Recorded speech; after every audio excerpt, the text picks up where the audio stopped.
As creators, many of us start with a hunch, a curiosity, or a simple, let's just see where this goes.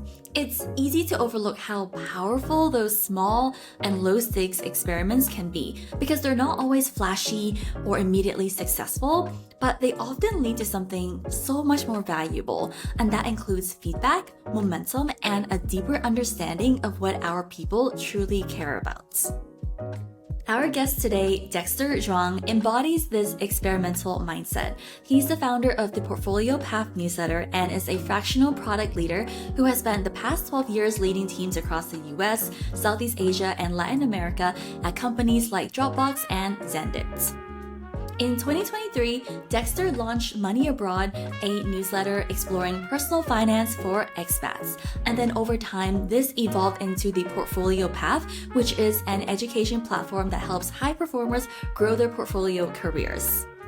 Today, the Portfolio Path has over 7,000 subscribers, and along the way, Dexter has leaned into audience surveys, embraced feedback, and navigated the insecurities that often come with publishing your ideas online.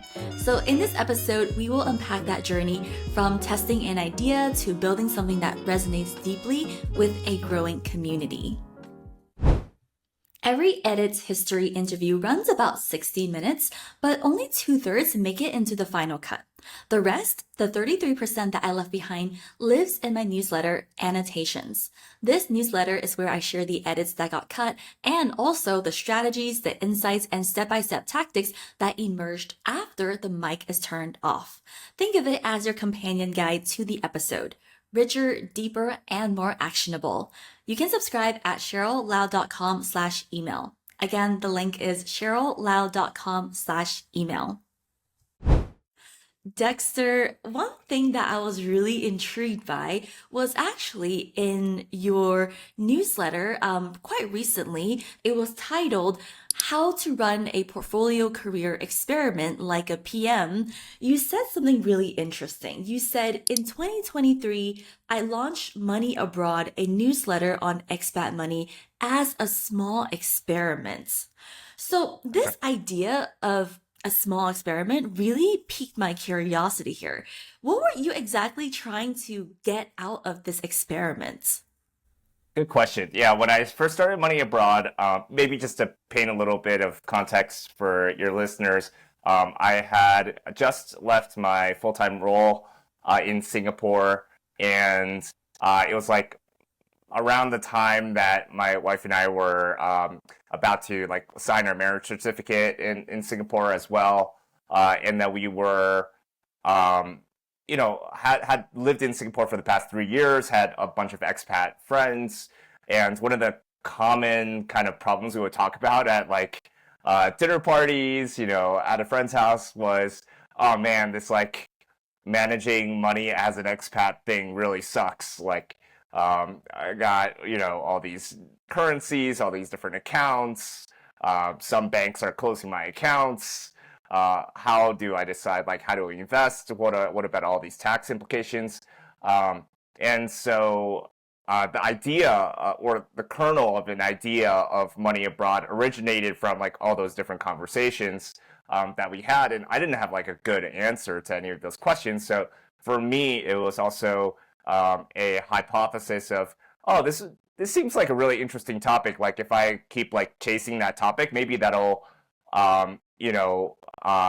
turn into something that other people resonate with. But worst case for me is I learned something, right, from going on that journey and like going down the rabbit hole and doing that kind of research into the topic of personal finance as it's applied to expats. So that was the kind of the context behind where the idea of Money Abroad came from in the first place, and then why launch it as a small experiment, quote unquote, was because I just view everything as an experiment in some way. So even if I'm launching something bigger, to me that's still considered an experiment. And at that point in time, since I was launching it as a newsletter, I wanted to really test, like, okay, is there actually demand for this topic? And is there actual kind of oh, am I going to like writing the newsletter? Because that's also something important. Like if you're creating this body of work, then you better enjoy it. So I was really trying to validate those two questions. Mm. And your first, if I'm not wrong, your first newsletter was published on like January, early January in 2023. Was there That's right. anything that you were doing before the launch of the newsletter, or was that first newsletter issue like the start, day zero of the experiment? Yeah, that was kind of the start of the experiment. I mean, I had posted on LinkedIn, you know, a few posts before that around personal finance and expat finance, kind of leading up to that newsletter. And I had also posted something on LinkedIn, kind of telling people that I was going to run a survey around expat personal finance. So I think it was the second edition, or maybe it was the first edition of the newsletter, was the results of that survey. And the people who originally filled that out came from LinkedIn. So that was probably the only other thing that I did before launching the newsletter. I see. And you ran Money Abroad for, I believe, a little over 2 years before recently announcing a shift into the portfolio path. Was there a specific reason why you moved away from Money Abroad? Because, from the outside looking in, it felt like Money Abroad was becoming such a recognized name, especially in the LinkedIn space. Um, and you were really building such a substantial audience through Money Abroad. Like, what was the thought process behind moving away from Money Abroad? Definitely. So over the past like couple years since starting Money Abroad and then growing the newsletter, just to share a little bit more about that journey, uh, we had grown kind of the content to talk about expat personal finances, about also business and entrepreneurship topics as well along the way. And we started gaining, newsletter subscribers.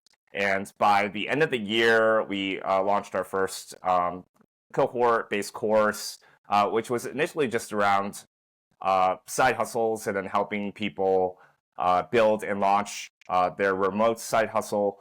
And that has evolved into more of a kind of cohort-based kind of program for part-time consulting. So it's narrowed in a lot, especially late last year. We really focused, what that program was about.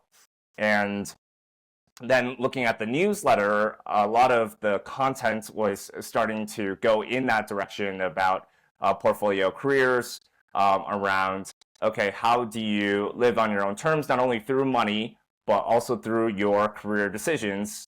And so there was kind of that hybrid kind of topics in the newsletter by late last year. And I didn't quite know exactly at that point in time, like, oh, this is going to be called Portfolio Path. Like, that was something that, yeah, it took a bit more time to really narrow in on and refine as a name. But I could already see like the programs that we were offering on the back end had shifted. The content was already shifting in that direction because the topics that people were resonating with were also shifting. And over time, like our audience was, shifting a little bit because of that. So by the time it was early this year, then I think once I finally sat down, did some brainstorming, and did some kind of reflection around the name itself, I realized, oh, okay, there are some good options out there, and we can rebrand it so that the brand can actually catch up to the program and the content offering that we had. It sounds like your business and your audience were really giving you clear indicators that there was another direction that they would love to see more of from you. So it sounds like your decision to move from money abroad to the portfolio path wasn't just based on, like, let's say intuition, but you really looked at the data and what people were saying and making more of an informed decision, and obviously assessing whether you like talking about portfolio careers. But it sounded like there were multiple factors. I definitely also thought about like, okay, do I want to talk about like expat taxes a lot, which Mm-hmm. is, something that I shared with you before this call. It's like, okay, I wrote a few more of those kind of content topics and, deep dives on like real estate and like other things, right? That were more in that kind of personal finance realm. And then I had to really ask myself, like, is that where I want to take things? Is that where I really want the direction of the content and the programs to go. Like, do I want to become a financial planner and offer financial planning services? And that becomes like the programs, for money abroad. That's a fine path. I just did some soul searching and recognized that that was probably not going to be me. That was a good fit for that kind of model. And then, it was a combination of the audience and business, what they cared about, what the clients cared about, and also what I enjoyed talking about. It was an intersection of those two, I think. Mm, I see. And before we move forward to talking about that actual transition and how you thought about how to position the portfolio path, I want to take a step back and take a quick peek at one of your past issues, newsletter issues from Money Abroad. So for the audience context here, I asked Dexter what is a newsletter that maybe he no longer resonates with, and the one that he selected for us to take a quick peek at is called Seven Must Know Tax Benefits for Singapore and American Expats. So, Dexter, why did you feel like this piece no longer reflects your present day body of work? Yeah, I chose that piece to share with you because that was just like the most clear kind of contrast to paint in terms of where the content was for Money Abroad and where the content is now today for Portfolio Path, right? I'm in this piece breaking down like, oh, what are all these different kind of tax benefits that you can take advantage of as an expat in Singapore or as an American or as an expat, American expat overseas. And that was, a set of topics that kind of like came from my experiences and obviously from expat, friends and readers as well. But what I realized over time is that there was only kind of like so much depth that was gonna go before I would really become like a financial planner or become like a specialist in like kind of expat taxes and finance and that kind of thing. And for me, I didn't really want to like develop a service in that area or programs in that area. So I wasn't that interested in getting like put into that box, if you will. And instead, I shifted the content to talk a bit more about other types of money topics that I feel like can still be a bit specific but broad at the same time, like financial decision making, like when you're going through a certain stage of life, like my uh, wife and I are going through the planning for, okay, if we want to start a family, then like what are these different like financial kind of decisions that we want to have. So that uh, resembles a bit more of, okay, how do you use money to enable your portfolio path, right? And also there's the career elements of that as well. How do you use career to enable your portfolio path? So those are different ways that I think about uh, the content. So less so of the tax stuff these days is, I guess, what I'm trying to say. Yeah, and out of curiosity, how many newsletters did you write around this topic of taxes before you realized, like, oh, nope, never mind, never mind. I want to back out of this before I get too deep into this? I probably wrote a handful. I definitely wrote a handful. So that wasn't the only edition. I wrote a few more editions about taxes and different ways that you can explore tax benefits and should you consider these different taxes. And, despite there only being a handful of issues that were about this topic, what still really stood out to me about this particular piece is, and honestly, most of your pieces, is just the amount of examples and clear actionable action items.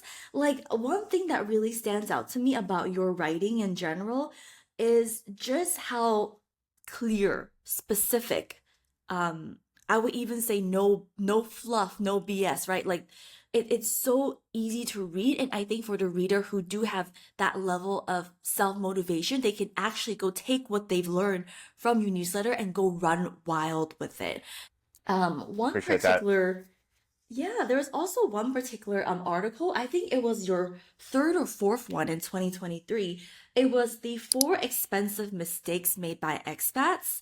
And for example, the first one on the list was getting caught working without a work visa. And I was I, like, oh my gosh, like these are really relatable. Not saying that I did that. I'm not implying anything here, but I'm just saying that a lot of the things that you write about are things that people are definitely thinking about, but they're kind of like afraid to ask or say it. So I think there's so much that we can really learn from both your early pieces, even the ones that may no longer fit the direction that you're moving towards today. But I'm curious to know, Dexter, like despite I'm sure you get a ton of glowing reviews because I'm definitely one of those people who will vouch for your newsletter. But in addition to your glowing reviews and recommenders, do you have any, do you find that you've experienced insecurities when it comes to your newsletter? Like, have you ever questioned your own writing style? Like, is this deep enough? Does it have enough substance and depth? Like, what were your insecurities, especially in the earlier stages, writing and building this newsletter? oh, for sure. Yeah, I mean, in the early stages, I didn't have that many subscribers, right? So I had to ask myself, is this something really worth writing about? Is this something that people are going to actually like and subscribe for? Is this really going to go anywhere? So I definitely had those kind of thoughts, and that did, sometimes make me feel more anxious or a bit of doubt in terms of what I was doing. So I think that was something pretty common for me, and I know other writers, other newsletter writers as well, pretty common for them too. And what helped me get over that was really trying to just find the topics that I was also curious about learning about, or that I was really interested in like exploring further and like going down that rabbit hole. So to me, that was kind of making a bet that was a bit asymmetric on the content topic, because it was like, okay, well, if this grows and like people really catch on with this topic, then great. Like that's going to be the upside of writing this newsletter. But if people don't, well, worst case, I just learned a bunch of cool stuff, and that's going to help me. And I explored my curiosity anyway. So I really tried to just focus on issues that I would have also found interesting, and hence I wrote about things that I thought was interesting, and I'm still trying to do that to this day. So even though I do care about what readers think, and care about what they would want to learn about or take action on, I'm also always kind of having a filter of like, okay, well, I also care about this thing, right? Because if I'm not that curious about it, or I don't want to really like learn or dive deeper into that topic, it's a bit hard for me to like get excited writing about it, if that makes sense. One more thing I guess I can share is that in the process of transitioning the brand from Money Abroad to Portfolio Path, I did get some feedback on, hey, I didn't really resonate with the Money Abroad kind of content. Like I had heard about it, I signed up for it, I read a couple editions, it was cool, but I wasn't really that interested in the whole like expat money thing. But I am really curious about this new topic, so I resubscribed. I did get a few comments like that, which gave me a bit more feedback around like, okay, maybe some readers cared more about the Money Abroad topic than the Portfolio Path topic. That's probably true. But I also got, these other subscribers who decided to come back, for this new topic. So that was helpful for me to see like, okay, people are just in different stages of life or they just have different backgrounds. So even if they like, your writing style, they might not like your writing, they might not care about your topic. And so it's still really important to pinpoint, right? What is that right topic for you and your subscribers? I love that point because it just goes to show how our newsletter, our podcast is really just a stepping stone for the reader, the listener who is going on a journey of their own, and our content may not be there for their entire journey. Like it just may not make sense to be there from like A, B, C, D, E, F, G, but it may be the right fit for like C, D, and E at that segment of their journey.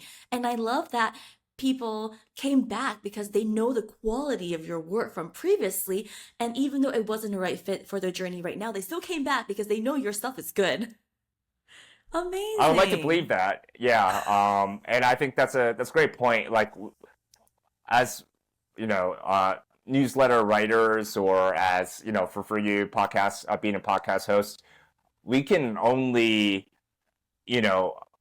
really be a part of the reader's life for like very specific moments where it makes sense, right? And I don't think our expectation should be that, oh, we're going to be there for the whole duration of like the rest of their lives, like after they discover our newsletter or our podcast. But if we can figure out exactly like what that segment of their journey is, and get just very specific about that stage of their life or about that stage of their career or business or whatever it is, then I think we'll have a better shot of getting their attention because there's just so many options for content nowadays, right? So it's really important that you like get laser focused on like, okay, I really want to be, there for them around like this stage. So that's how I'm thinking about it right now in terms of the portfolio path. It's like, okay, it's for people who start a portfolio path and who are on that part of their journey. But I also understand that there's other writer kind of people who prefer not to really think too deeply about like, okay, where the reader is like in terms of their journey. They realize like for them it's more important like are they excited about writing about the topic, right? And that's going to lead to way better results. So I can see kind of like both ends of the spectrum there too. One thing I want to touch on that note is how you actually, and you mentioned this earlier, you actually have done surveys with your readers and also LinkedIn audience. For example, I know that you talked about survey data on newsletters like how Singapore expats invest and manage their money. Another one was how expats from 6 countries invest in multiple countries. That's something that was really impressive to me, that you even took the time to create a survey and then you reported back those survey results. And I thought that was really impressive. That's something that I think not a lot of content creators have the awareness or even the skill set to do. I'm curious to know what led you, like what was the spark for you to even have this idea to to make a survey and then share the survey results because it was really Yeah. helpful and really interesting. I'm glad to hear it. Well, I was curious about the questions from the survey itself. So, in the case of like, how do Singapore expats invest? I was curious about that. So it also scratched my own itch, which was helpful. So it's like, okay, well, even if the survey sucks or no one reads it, at least I like got something out of it. I learned a bit. But two is that I realized that this was kind of like a unique style of content that I could create. Like no one else was gonna have something similar because I'm the only one who had like surveyed these particular people, right? And got this particular data set, and so that made it more unique. And at that particular point in time, it was the first newsletter. So what I was trying to do was also like create a bit of a launch moment for the newsletter. So on LinkedIn, I could invite people to contribute to the survey, and then I could also post the survey results on LinkedIn, and that was something that was naturally attention grabbing for people because like, ooh, I want to see like what people are doing about building wealth or about investing or managing money, especially amongst like this Singapore expat group who care a lot about their personal finances. Then that was I feel like a good hook. So I was thinking about those different factors when I chose to do a survey and survey results for the first first couple of newsletters. Yeah, and I remember when I don't know if I saw the report, like the data, the survey that you put out first, or if I had actually already read your newsletter, the first newsletter where you shared the report results. But one thing that I started to wonder, like now in hindsight, was like I wondered because I remember there was you had 75, I think, responses, I think you mentioned. 75 expats in Singapore from 22 countries. That Yep. was a data set. And I was wondering, actually, 75 is like not a bad number. It's actually pretty good, especially for like as a creator, as a solo creator, like that's a really substantial data set, I think. Especially for your first ever one. So I was wondering what worked when it comes to getting those responses. For example, one thing I was thinking was, is it because this survey was positioned as this survey is for Singapore expats, number one, who maybe have a certain level of net worth? Like, was there like a certain identity associated with the survey? And people were like, I want to fill out that survey because that's the identity I want to associate with. Like, what do you think worked or helped you get that number of responses to the survey? Yeah, I think great question. In the days leading up to the LinkedIn post, where I was going to ask people to fill out the survey, I was trying to figure out like, okay, what are the right ways to position the ask so it doesn't end up just being crickets, right? Because that would be kind of sad if I just like asked for people to fill out a survey and then no one filled it out, and then I would have no newsletter edition number one. So I thought about it from the angle of how can I incentivize people to fill it out.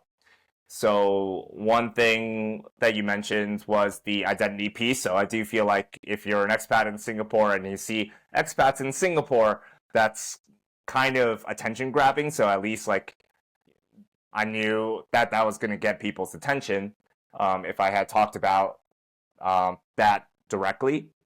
And then I framed it as, okay, well, this is going to show readers of the survey results, how are people actually investing and what their asset allocation is. And that's like one question that a lot of people had. Like whenever we talked about personal finance with expats who were like kind of personal finance nerds or really into that kind of topic, they were always curious about like investing and like how are other people investing.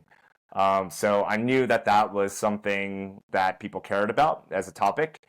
So content topic was an incentive, and then the third incentive was figuring out, okay, well, if they fill out the survey, can I give them something in return, right? Can I give them something that's going to make it worth their while? And what I try to do was, um, I wasn't gonna like pay them to take the surveys, right? This is just a free survey, so I had to figure out other incentives. And what I landed on ultimately was, okay, well, if you fill out the survey and when I, synthesize all the results, I'm going to, basically send all the results only to the survey respondents first, right? You're gonna get the first edition of all the survey responses and all the analyses and all the breakdowns, and you'll get first priority to all those. And later, maybe I might, share it more broadly to other people. I don't think I said I'm gonna like publish it into a newsletter. At that stage, I think I said I was gonna publish it somewhere, but I believe I said that I would publish it for them first. So I sent a separate email to the survey respondents first with the survey results. And I think that probably helped a little bit, even if it was just a tiny amount of just like providing some kind of incentive to grease the wheels. As we start to near the end of our conversation for today, there's one more sentence that you wrote in a newsletter that I thought was really interesting. And this one is from the newsletter from September 29, 2024, Q&A on building a portfolio career. And you said something that really stood out to me. Let me find it. I highlighted it somewhere. Yes, right here. You mentioned there was a question that someone had asked you, what have been the best, worst, and most surprising parts of a portfolio career? And you wrote the goods, the bads, and you also wrote the surprising bits. And one thing you wrote here was, it takes longer than you think. I hate to say it, but I naively thought that it'd take much less time to achieve what I did with my newsletter and cohort. But I now know just how much work goes into building an online education business, especially in today's competitive market. So now that you've had over 2 years of building this newsletter and starting your cohort program and all these new experiences. I mean, you spoke at FinCon recently, if I'm not wrong. Like you were featured on like Business Insider, if I'm not wrong. Like you've done a lot of things in the past 2 years. What do you think is something that maybe, whether it's a delightful surprise or something that you haven't quite shared yet, like what's been something that's just been absolutely delightful about this whole journey? Yeah, one of the things that's like really underrated about like doing something online is that everyone's real people as well. And one of the more like fun things that I did was always like meeting up with readers in real life. So it was like posting about a meetup in Singapore in the newsletter, and like see a lot of people sign up for it, and then we all meet up in in Singapore. That was always a delight because I could see how there really were like super interesting readers, like people who read the newsletter are from like very diverse kind of backgrounds from all these different countries, originally from all these different like lines of work, kind of walks of life.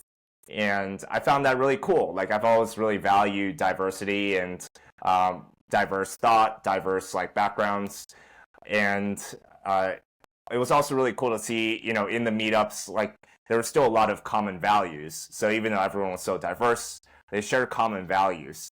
So it was kind of funny because a lot of people who attended our last meetup in Singapore, they were all kind of in a transition kind of period. They had just like quit their job, or they were like starting a business, or they were going through some kind of transition period in their career or life. And it kind of became like a running joke, and like as we were like going around the meetup, people were people are like, yeah, I'm actually still at my job. I'm actually still in the same place. And people are like, boo, because that was just so different from what everyone else was saying. They were just kidding. We love people who stay at their jobs, so that's definitely not that's not an inhibitor of being part of the portfolio path kind of community. But I really enjoyed those interactions, those discussions, and I can see how people really connect through those in real life kind of interactions.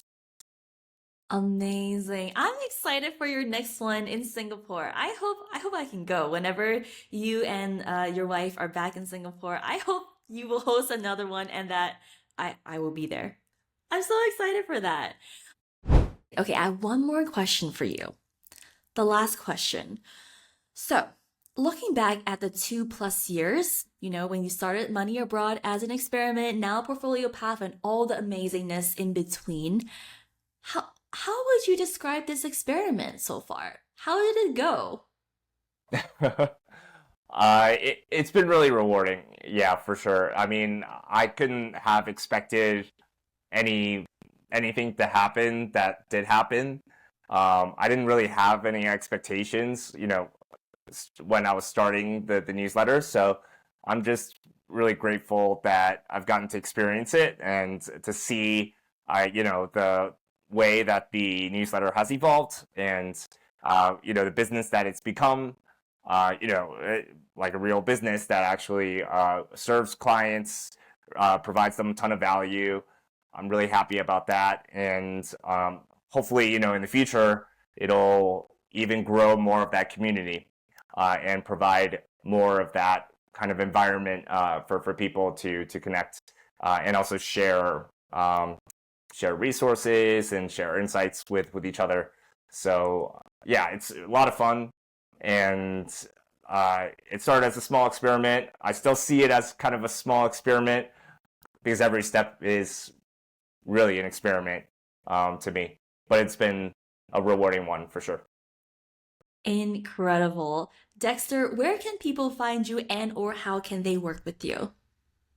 Absolutely. So if you're interested in joining the Portfolio Path, then just go to theportfoliopath.com and you can join the newsletter. Pretty much everything goes through there. And you can learn about all the programs we offer on our site or through the newsletter. Yeah, thanks so much for having me, Cheryl. Amazing. I will leave all of Dexter's links, LinkedIn, etc., newsletter in the show notes below. Dexter, thank you so much for being here. This was a fun conversation. And to the listeners, thank you as always for being here, and I'll see you all in the next one. One of the biggest takeaways from the conversation with Dexter is this. When you treat your work like an experiment or a series of experiments, you give yourself permission to learn, refine, and grow without being attached to immediate results.